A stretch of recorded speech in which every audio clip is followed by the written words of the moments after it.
সারেগামা একাডেমির সমস্ত যারা বাচ্চারা আছে, যারা সারেগামা একাডেমিতে সংযুক্ত, তাদের যে তারা গান গেয়েছে, তারা কেউ এঁকেছে, তাই না? তোমরা কেউ আঁকাআঁকি করো নাই, ছবি আঁকো নাই, ছবি এঁকেছে, গান গেয়েছে, সেই কারণে স্বীকৃতিটা পেল।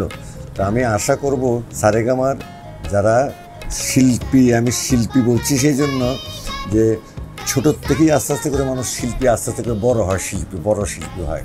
তো ছোটোবেলায় যদি তাদের চর্চা থাকে, ছোটোবেলায় যদি তাদের শিক্ষা থাকে, শিক্ষা গ্রহণ করে এবং প্রপার ট্রেনিংটা যদি পায়, তাহলে তারা তাদের জীবনটাকে ঠিক শৈল্পিকভাবে গঠন করতে পারে এবং শৈল্পিক পর্যায়ে গিয়ে নিজের যে মেধা সেটাকে তারা বিকশিত করতে পারে।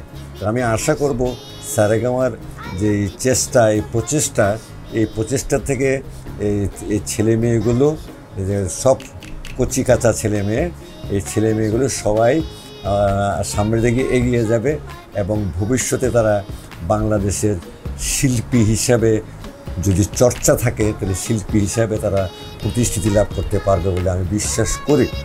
সমস্ত কিছু নির্ভর করে সাধনার উপরে, সমস্ত কিছু নির্ভর করে তার শিক্ষা গ্রহণের উপরে, সমস্ত কিছু নির্ভর করে তার গার্ডিয়ানের তদারকির উপরে। হ্যাঁ, তো সব কিছু জড়িত। যে কোনো শিক্ষার সঙ্গেই সম্পৃক্ত থাকে গার্ডিয়ান, সম্পৃক্ত থাকে শিক্ষক, সম্পৃক্ত থাকে বাবা মা যেমন আছে তারা সম্পৃক্ত, ভাইরা সম্পৃক্ত থাকে। আমি আশা করব যে তাদের প্রতি আপনারা দৃষ্টি দিবেন, সুদৃষ্টি বলছি সেজন্য কেয়ার নেওয়ার ব্যাপারটা।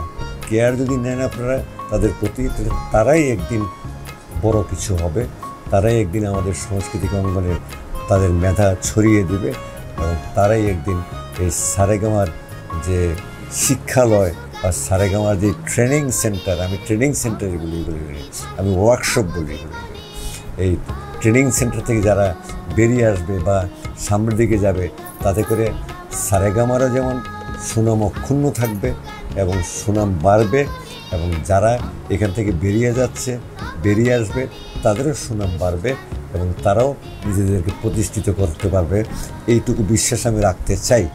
আমার এখন শেষ বেলা, আমি শেষ বেলাতে তোমাদের জন্য কি করতে পারি? তোমাদের জন্য সে দোয়া করতে পারি, বলতে পারি এটা করবে, এটা করবে না, এটা করো, এটা করবে না, এটুকু বলতে পারি।